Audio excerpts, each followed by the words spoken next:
How to download all messages on Messenger. Hi everyone, welcome back to our channel.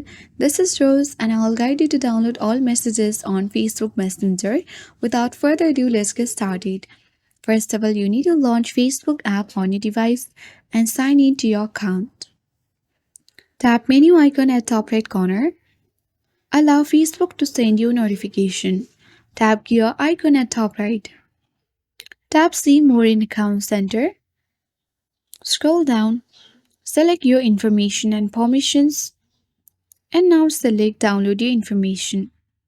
Choose download or transfer information. Choose a specific type of information. Scroll down and check mark the messages option. Tap on the next button. Tap on download to device and choose your email and date range. Tap on create files. And your information is being prepared for download. Once downloaded, you can easily extract the file and then download all messages on Messenger. I hope this guide was helpful. If it was, then do like, share, comment, and don't forget to subscribe. Thank you for watching, and I'll see you in the next video.